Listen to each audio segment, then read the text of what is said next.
Laura's farm. We're sort of at a standstill now as far as what we can do.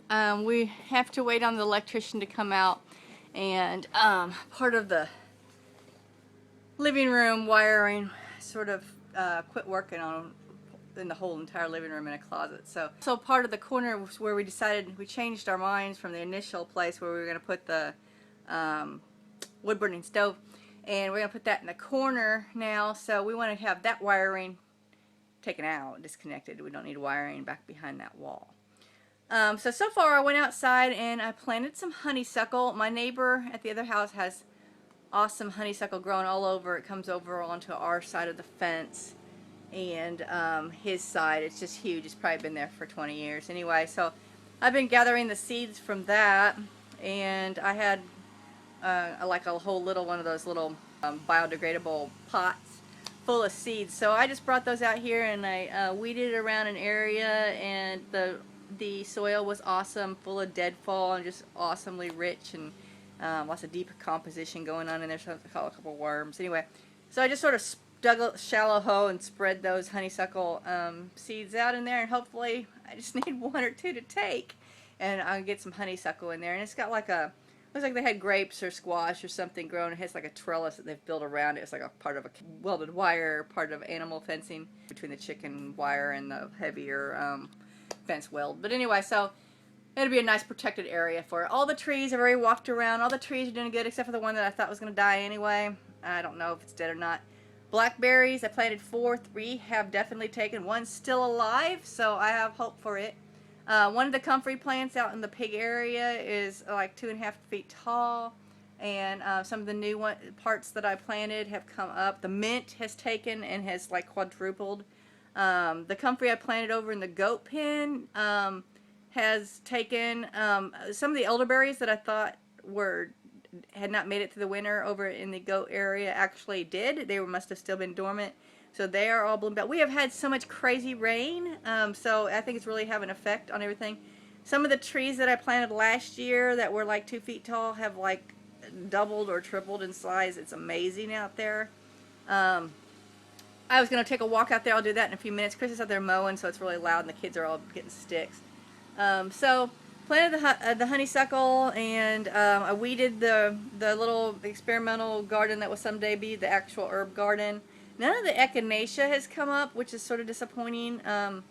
So I had the same problem in my other garden, just a few. I had planted like 2 whole rows, and just like it very sparsely came up. I did have some come up. So anyway, so I reseeded it at the other place, the raised gardens, and I didn't bring any seeds with me this time, but I think the next time I come up it still will be okay. As long as we're still getting rains, it should be okay. I can pretty much plant stuff all year, but the echinacea, once you get it started, usually will keep coming back. I decided to totally reseed because I noticed the plants were sort of getting weaker and thinner as the years were going by, because I had transplanted, when we moved into that house in 2016, I brought a bunch of my stuff from my other garden that was at least a decade old and transplanted it, and so it had already been through one traumatic transplant, so they just seemed like they were getting sort of weaker. The yarrow I planted out here has doubled in size, which is great. The willow tree has got new life on it, new growth on it, so it's doing good. Everything just looks really good. We were able to take all but 3 of the bags full of pine needles and decomposing leaves that were supposed to come out in the winter, but you know, all the car trouble and everything, the van trouble. So those, we got everything but 3 bags up, and we spread those out in the garden. So the next time we come up, we'll bring the last 3 bags.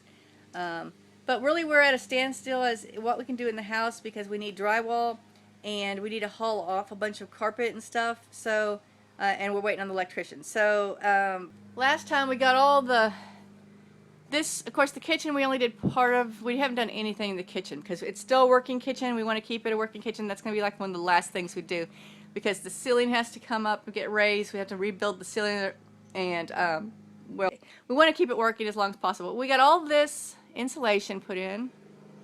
We got all the insulation in the living room on that wall. We can't work in this corner. That's where the stove's going.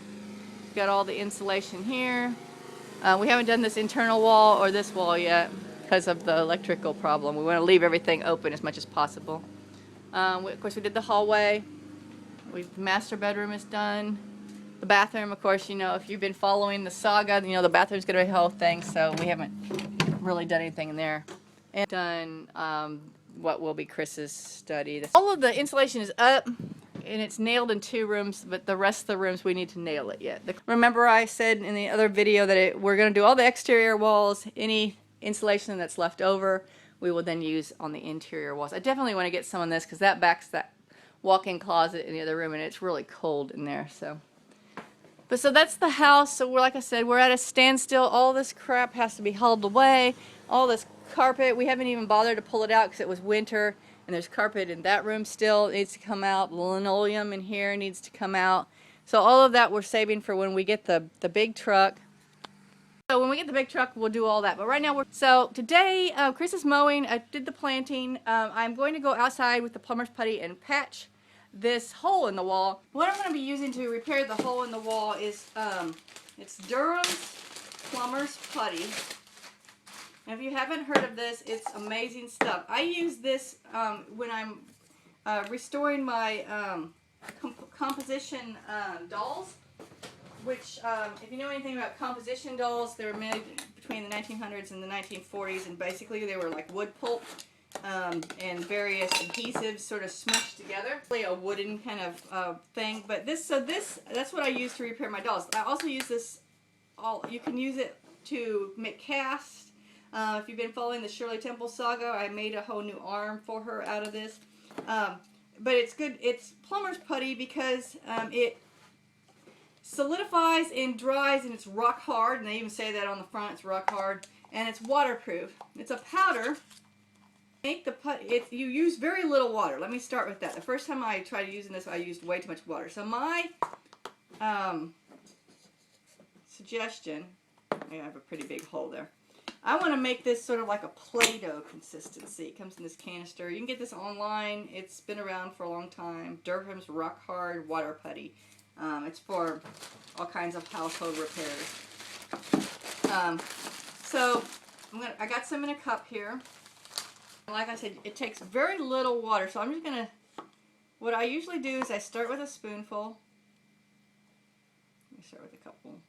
Here's my mixture. And you just want to stir it. And with any kind of powdered thing, you know, it gets wetter as you do. I'm going to need a little bit more water. And it's better to start with too little than too much. Because once you add too much, you got to keep adding powder until you get to the consistency that you want. And here I have added too much. So let me stir this up really good. And if you think you've added too much before you add more water, make sure you have it completely, all the powder stirred up, and you see it in there, it's sort of goopy because it likes to stick in clumps, so sometimes you'll find a big clump of it in there. But I definitely, it's too wet. Since I want a Play-Doh consistency, and this is sort of like a cake batter. So now I'm just going to add just a little bit. And I'm going to stir that in and see what happens. Thicker. It's more of like a frosting consistency now. Now you can go online on the Durham site. I've gone there. They have all kinds of instructions on how to use it as an art medium for casting statues, and if you want precise measurements. Okay, I'm going to go outside now. Okay, thankfully the electrician sort of has already made a little path for me for when he was working out. See the hole there? That's what we want to patch. Okay, this might be a little rocky because I'm going to try to hold it and patch at the same time.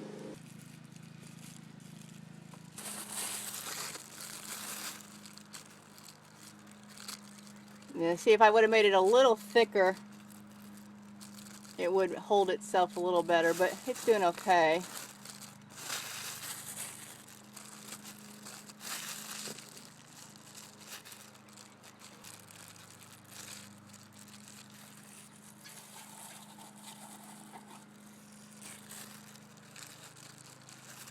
It does shrink a little bit, but I'm always impressed with how little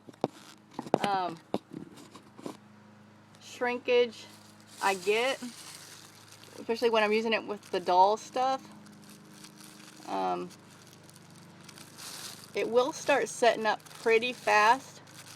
It's already started setting up a little bit here. Alright, so you can see that, I mean, it's gloppy. I needed to make it, if I would have made it just a little thicker, but I was afraid in there that it was going to be too thick. But it's filled the hole, and I'm just trying to get it a little bit.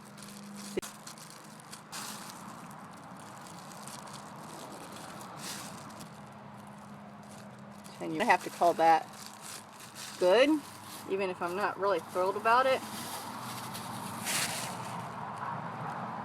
I think I can use my spoon to sort of clean it up a bit. If this was an inside job, I would not be happy, but I am working under some sort of conditions here. I'm on a ladder that isn't on solid ground, and it's wanting to tilt on me every couple seconds, so that's sort of scary. Okay, so that's what I've got right now. I'm going to use a little bit of paper towel just to try to clean up around it, because when it dries hard. Sand this down. That's why I like working with it, because with all my dolls, when it's dry you can sand it. So that's what we got for right now. So it fills the hole, and what I'm going to do is let it dry, scrape off this old paint, and then we'll repaint this wood. You can see where the old meter was hooked. And then we'll repaint all this wood. And so if it needs to be sanded a little bit, we can do that. Or if we need to put a little bit more, if there's some shrinkage. I don't anticipate too much shrinkage. We can always bring it up level. But the paint's going to, camouflage it. You can see this paint is pretty old. It looks like the house used to be gray at one point.